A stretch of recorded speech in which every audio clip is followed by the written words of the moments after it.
Welcome back to the recap show. Hi, everybody. We are so happy that everyone is back and tuning into this next episode. We're so grateful for all of the support. So here at the recap show, everything that we do sits at the intersection of sports progress and equity. But what does that actually mean? Each week, Tobin and I are here to have a conversation about how the sport of soccer moves the needle and makes a difference when it comes to social progress. And soccer has done so much in our lives. It's given us so much, and it's changed us for good. And part of that is in the experiences that we've been able to have traveling the world for football. And we recently had an amazing experience where soccer brought us to Zambia. With Grassroots Soccer, and we had the opportunity to experience soccer for good at its very best. And today we're going to have a conversation about the power and impact that soccer can have. The beautiful sport of soccer just took us to Zambia, and we wanted to share some of our insights and learnings from that trip with all of you all. We know that we're extremely privileged to have the opportunity to go to these amazing places and see different cultures, and not everybody has that opportunity. So we're excited to share just like what it's like, these types of trips when you're in a completely different world and culture. I found the people of Zambia incredibly hospitable and joyful and welcoming. But we had to reckon a lot with our own privilege and our own lifestyle when we're seeing in the face of seeing a group of beautiful, spirited, joyful people living with far, far less than we have. Yeah, totally. I think what struck me about Zambia the most were just the people and how vibrant of a country it is. And whenever I travel, I feel like my eyes just like kind of grow and I'm curious and I'm looking around at everything. And that's kind of the power of like going to a place that's very different than your everyday life, is that all of a sudden you become super present and super aware of life and differences in culture. And I just was I fell in love with Zambia. I fell in love with the people, most importantly. And there were just some like immediate observations as soon as we landed that were just like quite striking and like prompted so many awesome conversations that we had together. Well, would you like to share one of those insights with everybody? Yeah, I think my experience was going to a country where the majority of the population was Black.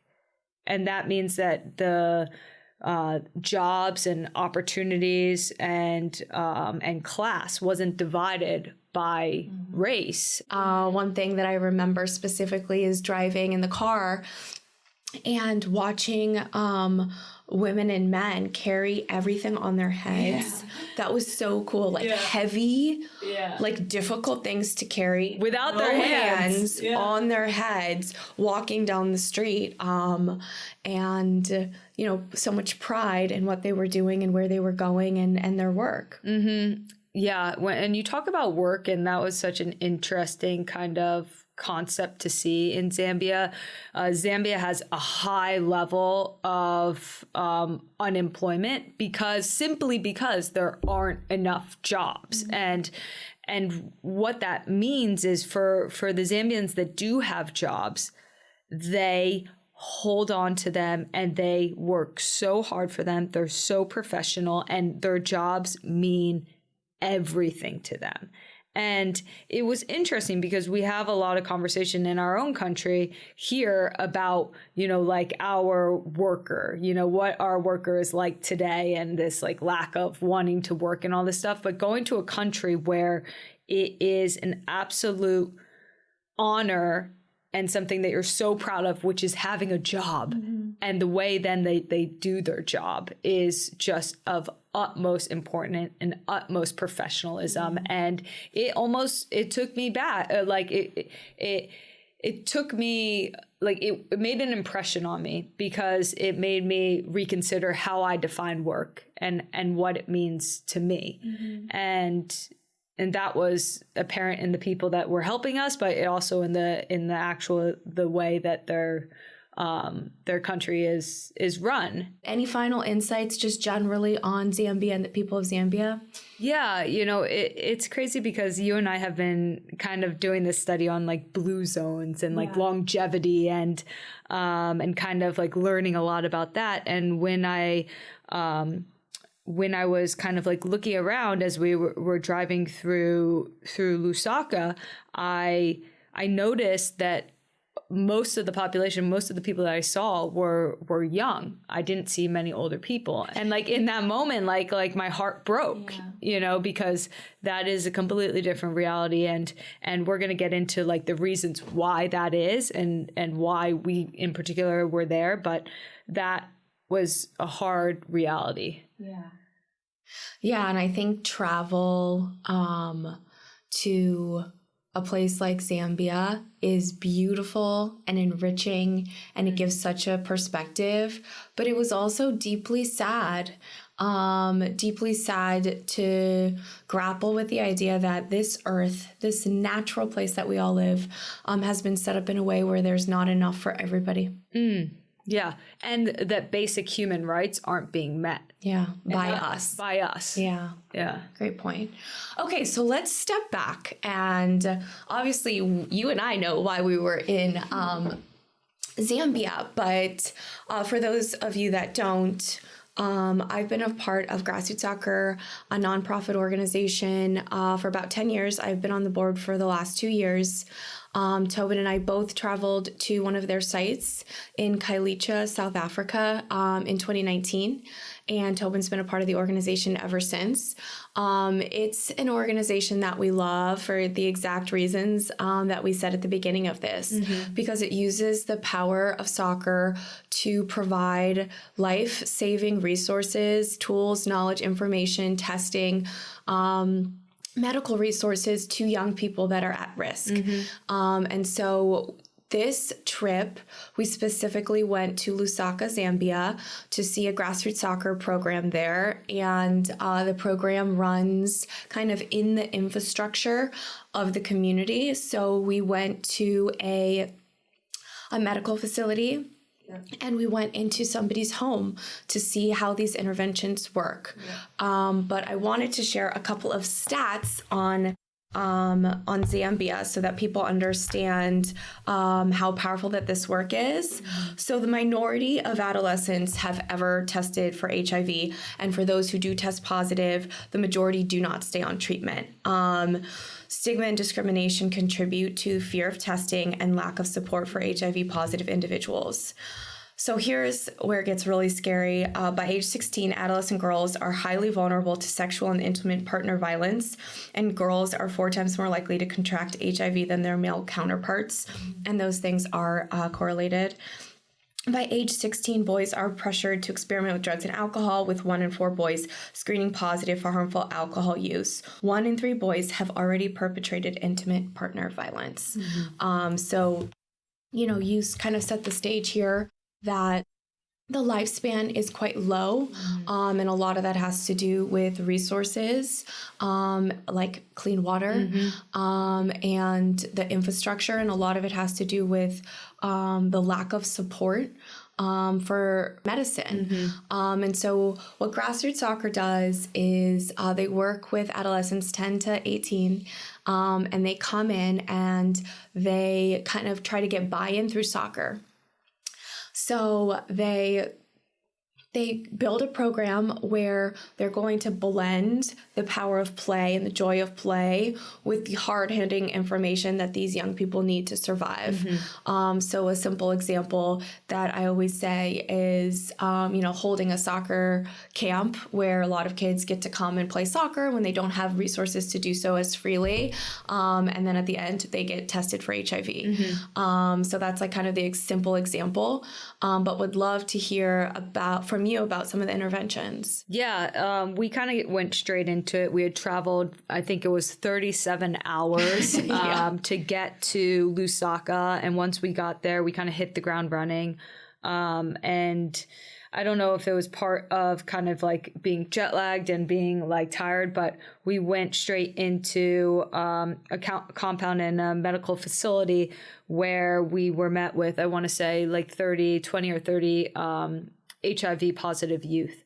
And they were being taught by an HIV positive coach, which I think is a big part of Grassroots Soccer. The way that they teach is they everything is, it's not, you always say it's not like Americans like flying in and flying out. It's not that type of organization. It's an organization that completely uses the community. The community becomes part of the program. They become leaders in the program.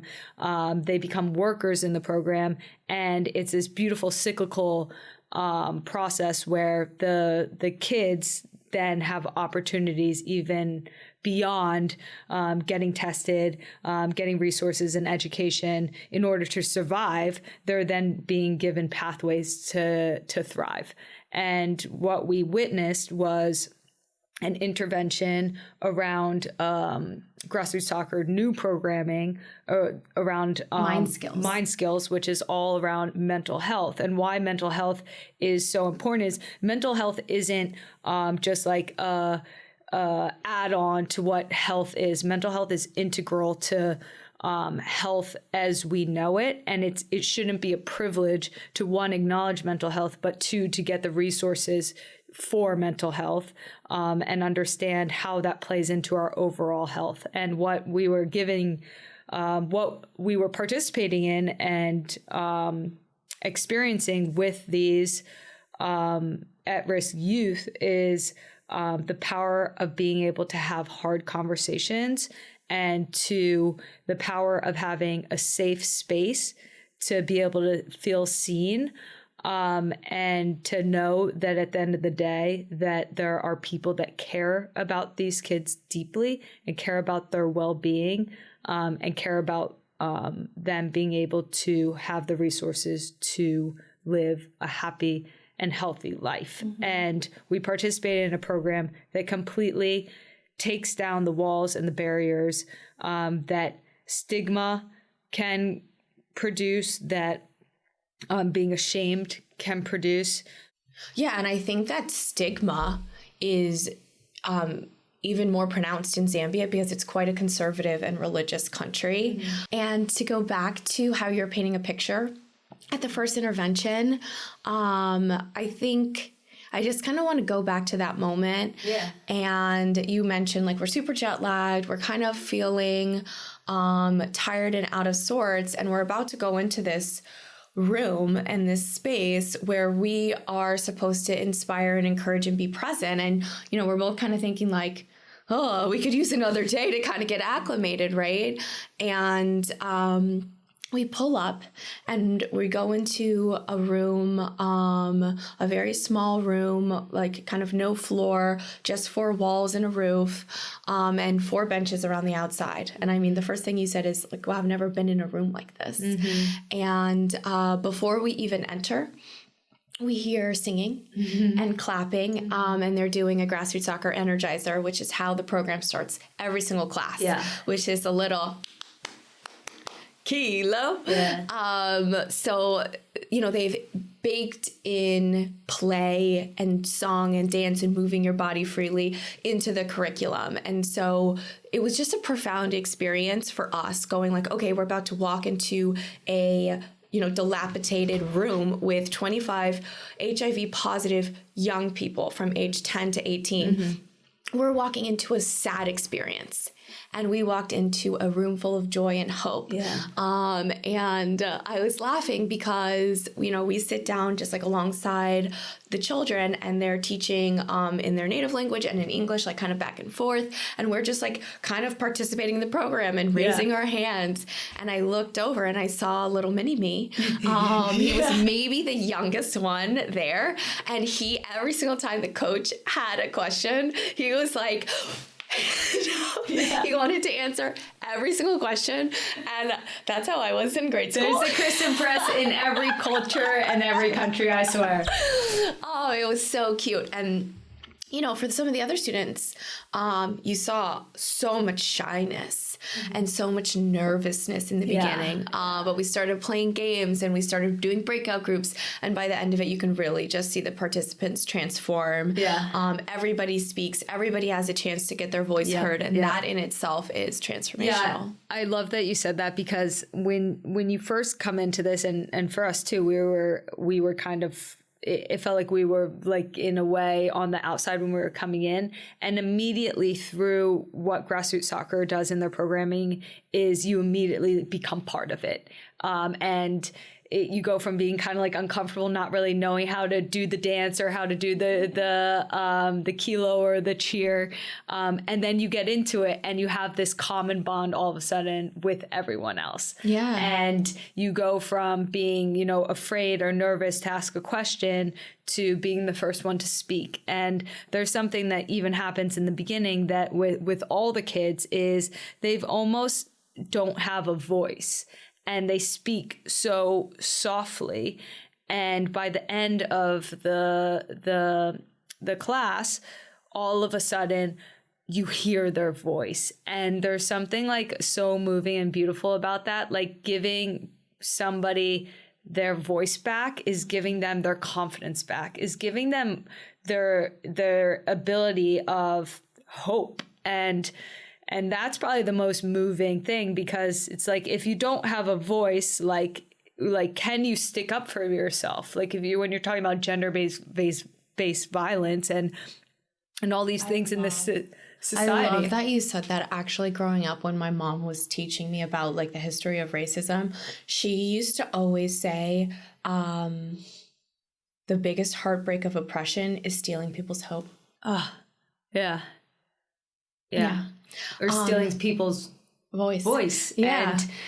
And then I think I would say that I totally agree with what you're saying. And I would say that Grassroots Soccer doesn't necessarily give kids their voice, but they provide a space where kids can get their own voices back. I love that you said that, because by the end of the class too is the coach has created a space that any one of those kids would feel safe to come and speak to them or speak to somebody at the medical facility, and have given them an opportunity to level set like where you are and who you are, and that you deserve to be heard and that you deserve to take up space. Yeah. And okay, I have a request. Yes. For all of our community, will you explain and demonstrate a kilo? Oh my gosh, I would love to. So kilos are like this beautiful thing,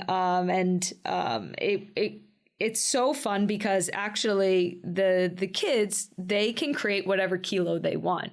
And a lot of times they get to ask for them. And they're kind of like, I wouldn't say like, they're kind of a reward-based thing sometimes, where like if you say a great answer or whatever, or you're brave in one of the exercises, they'll say everybody give them a give kilo. somebody a kilo, Yeah. and you get to pick which kilo they are.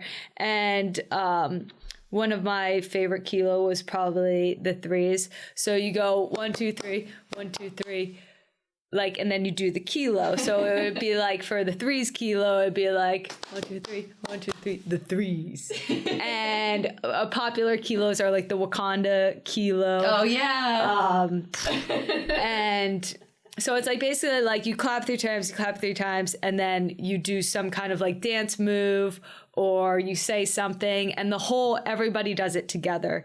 And it's just this really fun way of connecting. And everyone always knows when a Grassroots Soccer program is going on, because like Christen said, there's so much joy around it. The kids are so active and engaged because it is play-based. And like where soccer like becomes the the greatest game ever is that it eliminates all barriers. Yep, exactly. And it's through these like energizers and kilos and the power of soccer that all of a sudden it's like the biggest joy and the biggest fun that everybody wants to participate in. And then once that participation and fun is there, it's like there's nothing you can't teach. Yeah. And there's no space that you can't make powerful and make like productive in ways that, not only are these kids benefiting from like a mental health aspect, because a lot of times they come in pretty depressed. They don't know what depression is, right? But they come in depressed because they're feeling hopeless. And then what happens is they leave feeling inspired and hopeful. Well, I think what's important to share is that, like, yes, we're using soccer, the power of play, to create change, but we're having incredibly difficult conversations that you and I never had to have when we were kids. We are talking about mixing drugs and sex. We're talking about having multiple partners and older partners to 10-year-old children, right? So we're having like conversations that are like shockingly difficult. Conversations about disease, conversations about contraceptives, conversations about gender-based violence, all of these to children. And because the reality is, like, those are things that they are seeing, experiencing, having to make decisions about. And that is heartbreaking, because when you think of childhood and like the safety that you would want a child to have, it is a child that wouldn't have to make decisions about those types of things. But if they are going to have to make those decisions, like having a program that is giving you the best resources and tools to make positive decisions that will impact the rest of your life, and to give you your voice and hope and a safe space, I think was something that it's a huge gift. It's beautiful. Yeah. So that was our first intervention. And just to give an example of one other intervention that we participated in, we actually, for the first time ever, went into a home. And Grassroots Soccer has started a program of community-based distributors to help ease the hardship of getting access to family planning services, which are contraceptives and condoms and such, because it is a very conservative religious country. Even after young people have the tools, it's very hard to like go to a facility and get those things. And so what they have done is they have equipped some of their coaches with the ability to distribute these family planning services within their own homes. So if you are a young person and you need access to these resources, you can actually just go to your coach's house, and that person can administer or distribute some of these resources, which is a really, really cool and smart program. Yeah, and it's reimagining what healthcare is and what it can be. I mean, you can define healthcare in a lot of ways, but access to healthcare is like one of the biggest barriers in actually getting it. And what we're seeing in Zambia is a way for adolescents to be met where they are and to be provided for where they are. And it actually brought us to a compound, which is where people live. It's a neighborhood. And it brought us to a home of a young woman who is now a coach and CBD community-based distributor at Grassroots Soccer.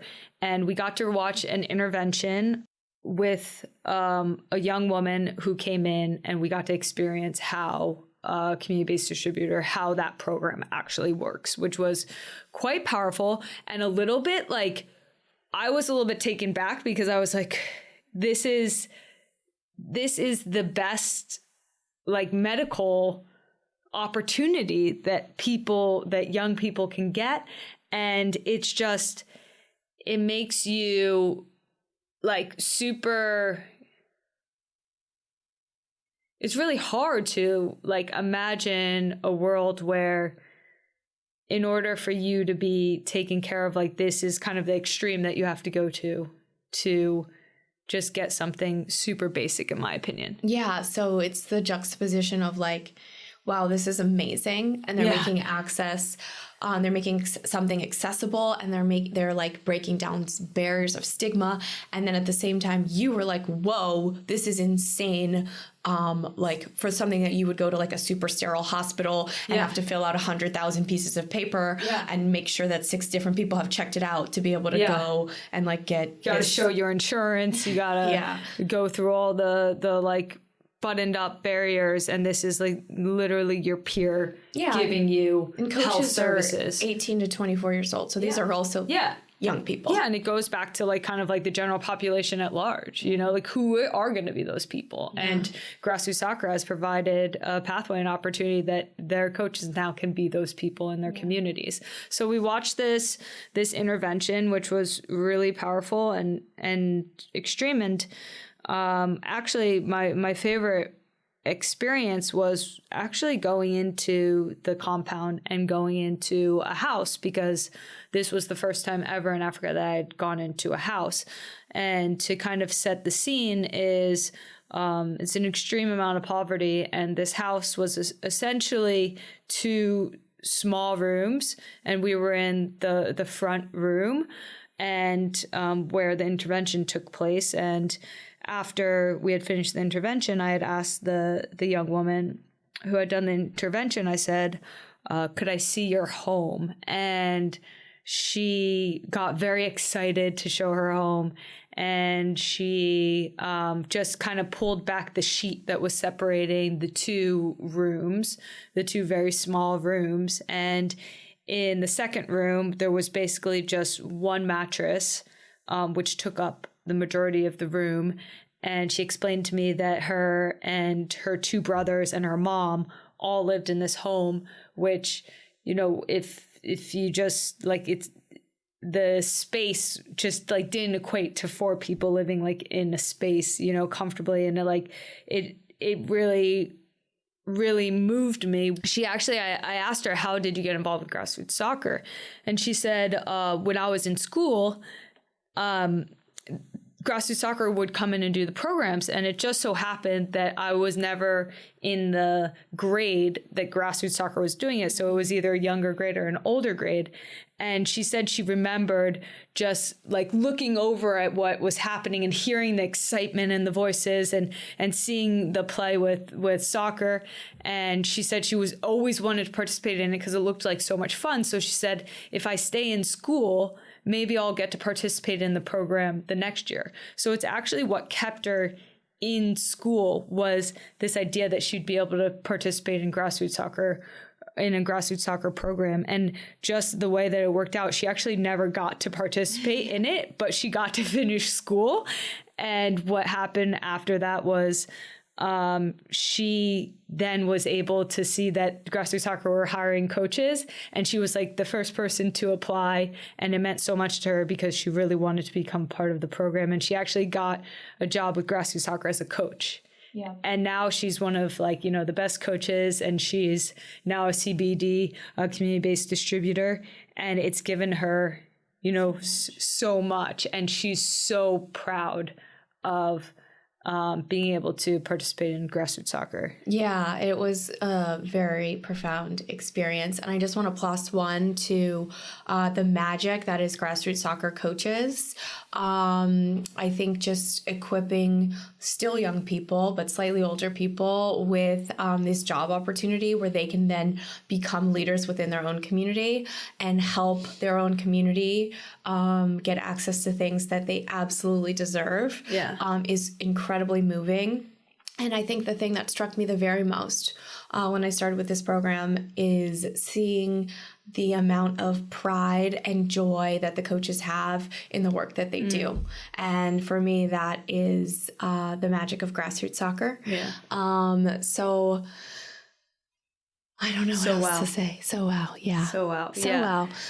And it's really amazing to participate. I mean, you brought this gift into my life of Grassroots Soccer, and it's really amazing to participate in an organization to actually see what's happening like on the ground and in these places. It's transformative, and there's one thing like hearing about it, and it's another thing going and participating, and we've been lucky enough to do it. Times.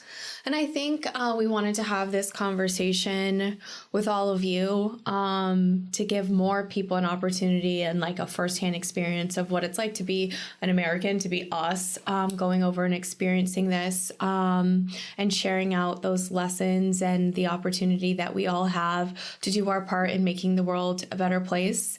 And in general, there's so much opportunity with the game of soccer to create good in the world.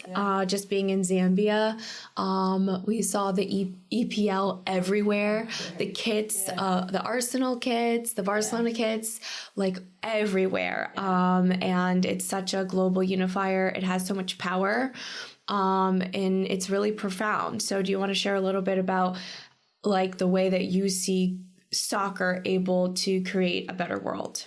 Yeah, definitely. So I did, like, Kristen always makes fun of me because I'm like such a tourist.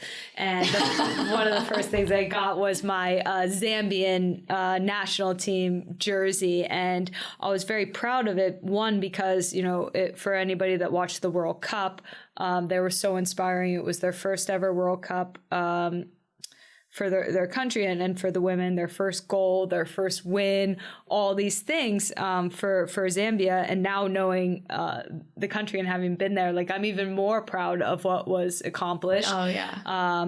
And it was funny because as I was wearing the jersey, I got a lot of comments from Zambians about the jersey. And they say, hey, those colors look good on you. Yeah, they said, hey. And I was like, thank you. I love the Copper Queens, and that's what the Zambian women's team are called, are the Copper Queens, because copper is one of the big resources that come out of Zambia. And they were like, oh, awesome, because their first thought wasn't towards the women's team. The first thought was towards the men's team. But as soon as I said, I love the Copper Queens, they then were like, oh, the World Cup. And everybody knew about it. And I thought to myself, this country is ripe for that to be such a big opportunity because of the fact that the women are leading their way in their country of what's possible in football. Yeah. And they did it in an incredible way. And I wore that Zambian jersey so proudly about, and when anybody asked me about it, it was always for the Copper Queens. and I was met with so much joy and so much praise for them, which is a whole nother aspect of progress, which is, you know, gender-based progress. Yeah, I want to talk about that. I think that, like, with grassroots soccer, we're seeing the opportunity that soccer has through, like, the eyes of a nonprofit that's going in and tackling some of the world's hardest, most difficult issues. And soccer is able to create change in all different ways. And actually, one of my first visits to the Grassroots Soccer program, with all of the education, with the medical resources, with the testing, what actually struck out to me alongside that was having boys watch girls play soccer, just like that simple thing. There was just like a little pitch in a township, and it was the only place that they had any type of grass. It was artificial turf to play soccer, and for 1 hour out of the day, they reserved it for girls. Yeah.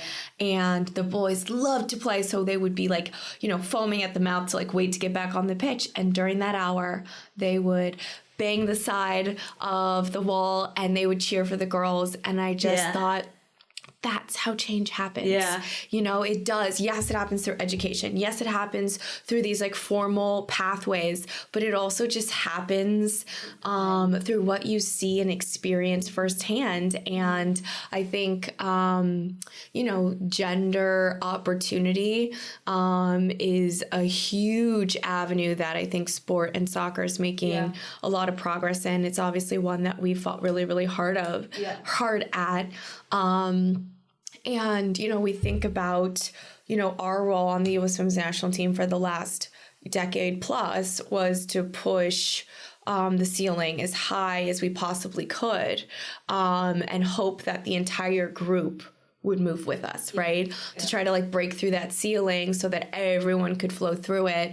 But there's ways to help at every level, right? And to make sure that the people have the least resources, which maybe that's young kids in Zambia that don't have a place to play and they don't have a uniform and they don't have a soccer ball, that they also have people that are pushing to get them resources so that the entire group can move. And I think that that's the power of sport, and that's sport at its best. Yeah, definitely. And I think you brought up a good point, is that, you know, progress doesn't naturally happen. You have to... Okay, hot take. You have to make progress happen. Okay. So what you described was this idea that, the girls weren't going to get a chance to play on that field unless there was a designated time and a safe space for them to play on. And I think that's like a big part of this. And we always talk about in the ability to make progress is the fighting against and the fighting for. And what you described is, I guess, two kind of ways that I saw us using football, using our platform. And one, with the U.S. Women's National Team, we always talk about kind of pushing that ceiling, which we've seen, for fighting for more, even at the top. As the highest paid, biggest profile players. Yeah, even at the top, it's so important. Yeah. And you talk about like, that's kind of like 1 for 1 million. Like that's kind of like the top. Setting precedent. And we saw, so many federations after us fighting for equal pay, fighting for value, and continuing to show what women can do, what they can achieve, the success, the marketability, all of those things, pushing it. But what we experienced also when we were in Zambia is this idea of the grassroots soccer approach, and the grassroots approach. And where it was really humbling and powerful is like this idea of one-to-one, the power of the coach to the participant, and then the coach to then job or employee. And what I love is it gives such, it shows the power of football in every dimension of pushing progress. And I want to be a part of every discussion of that. And, we've had the privilege of the platform of the U.S. Women's National Team. And we always say you carry that torch as far and as high as possible. And we're going to continue to do that. And you also say, starting at the same time, starting little fires everywhere. And I really believe that, progress, as much as it has to be built for, it has to be fought for. Because as much as we believe in a world of abundance, by becoming abundant, you're going to come into territories where they don't believe in abundance. They believe that whatever you're going to take is going to come from what I have. Yeah. Scarcity. So part of progress is showing a new world in a new way. And I truly believe it comes with being very intentional about change. Yeah. And I'm proud of you. We're doing our best, and you're learning a lot, and you're growing, and you're leading. So that concludes the daily discussion and brings us to everybody's favorite segment, Community Questions. I will go first. Carissa asks, what's the best time to take a shower, morning or night? Oh, that's easy. I believe that the best time to take a shower is at night, because I am a firm believer that you should not get into bed dirty. I think getting into bed dirty is so gross. and I do have a little bit of weirdness with cleanliness, I think. But also I think because we play sports, we shower probably more than normal people. But I will say, I love to shower at night. And people are going to find this terrible, but I love a little bit of a wet pillow. Because I'm so hot when I sleep. Beautiful. Next question. Heather asks, and I think this is because you, on our last TRS, you spoke about the ponds. The ponds. Okay. About the ponds. So Heather asks, Kristen, who braves the cold water better, you or Tobin? Oh, interesting. So the ponds. Well, just to give a little background. We love talking about the ponds. We both enjoy cold water swimming. It was something that we did when we lived in London. There was a heath and it had a pond, and it was completely natural. And it was a very profound, beautiful experience, meditative. So we got in the ponds throughout the winter. I think as low as 3 degrees Celsius, something like that. And the temperature in Celsius is equal to the amount of time that you can stay in the pond without getting hypothermia. Dying. So if it was 3 degrees, you can only stay in for 3 minutes. When it's 8 degrees, it's still freezing, and you can stay in for 8 minutes and do like a big lap of the pond. You definitely have to develop tolerance, though. Yeah, so that's actually getting into my answer. So when we lived in London, Tobin went to training every day playing for Arsenal, and I went to the pond every day and swam. So I definitely had more tolerance. But I will say, the very, very first time that we got in the pond, I had no idea what to expect. It was probably 15 degrees, and there's a lifeguard. It's a ladies only pond, which is a whole other level of awesome. But there's a lifeguard there, and so she was kind of showing us the ropes, like, this is how you do it. And she was like, oh, like, just like do a tiny bit out and then come back, right? And so Tobin gets in, and I'm watching her, and she's like starting to swim out, and the lifeguard's like, great, okay, just like go around the first buoy and come back, like be safe. And I'm like, great, I'll just go around the first buoy. So I like climb down the ladder, and like when your heart gets submerged, it's like a feeling that you are going to die, like certainly, right? And this is where like eventually like the head rush comes, and you learn to like control your breathing and your body throughout chaos or whatever. But the very first time I was just like trying not to die, right? I was like, my arms were going so fast, and I was like going like under, right? Like you're not getting your head under, you have like a beanie on, and I was like going under, and the lifeguard was like out. So I just like went in and went out. But I'm a woman of progress. So I went every single day for an entire winter until I could tolerate a lot colder ponds for a lot longer. And I would say that I rule the cold water world. The ruler of the cold water world. Yep, that's me. Okay, fair.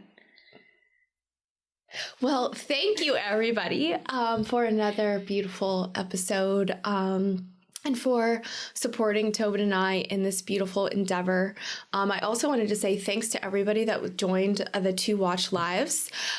Tobin's been hosting these Watch Lives, and it's super fun.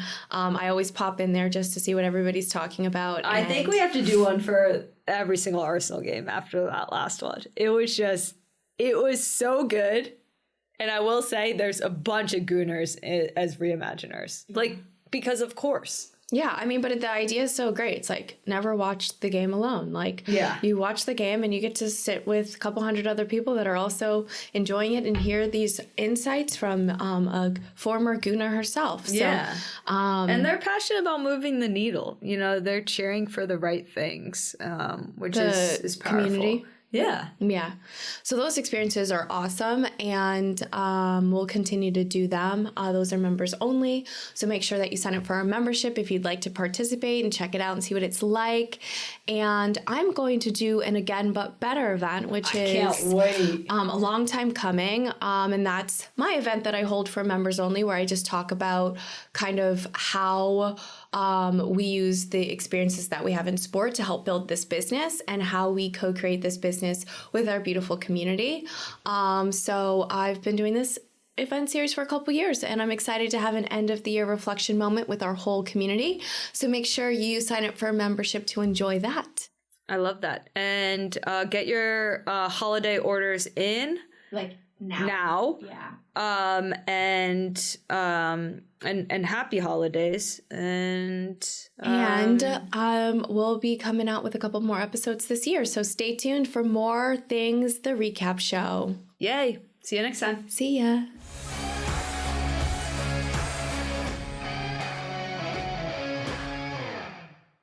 The Recap Show is a Re-Inc. original series, produced in partnership with HeadGum Studios. If you believe in what we're building and love this show, the most important thing you can do is follow or subscribe.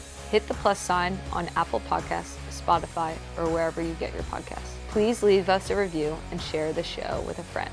We are so grateful. The Recap Show is executive produced by Tobin Heath, Kristen Press, Shane Romani, and Jamie Friedman. For HeadGum Studios, The Recap Show is brought to life by supervising producer Katie Moose, associate producer Ali Khan, video engineer and editor Rochelle Chen, Motion graphics, Eddie Ramos. Thank you.